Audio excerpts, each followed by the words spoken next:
Downtime, Arthur Beasley on the trail of Jamie Dornan. On the back lanes of Lisbon, they were talking about a man from Down.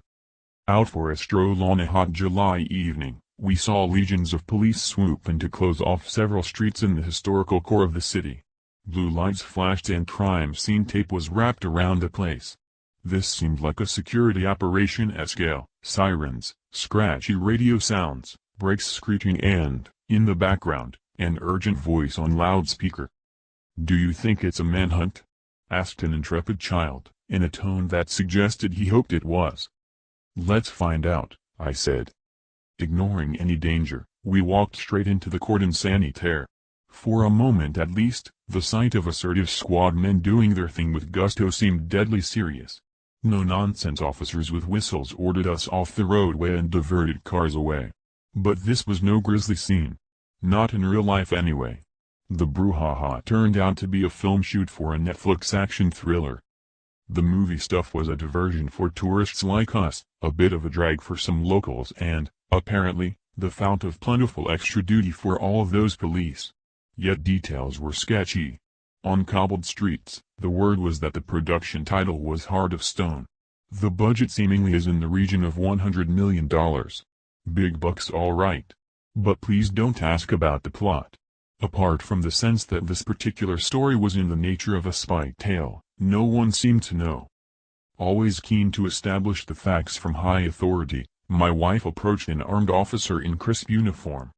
He had a confident air about him, time to spare and nothing but the first consideration for strangers in his old town. "Any big names in this one?" she asked. "Ours is Gal Gadot, of Wonder Woman fame. According to Vanity Fair, she is in a league of her own." The very thought put us in the general proximity of greatness.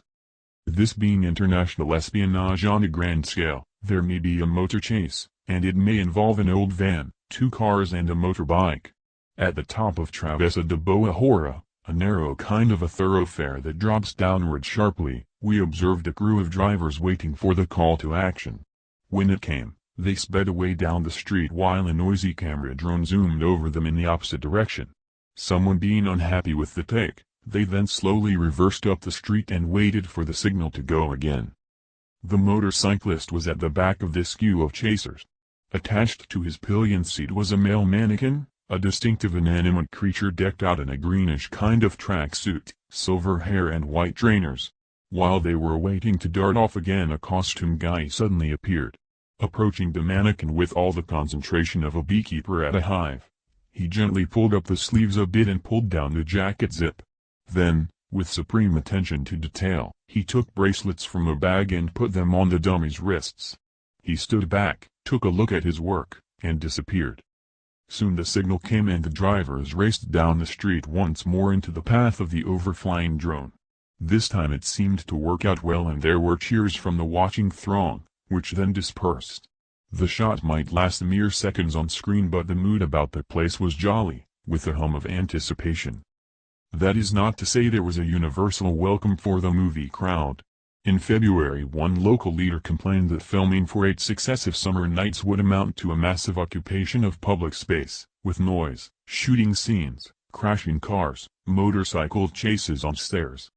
If such carnage is unleashed, it will presumably fall to 50 Colors man to set it all to rights.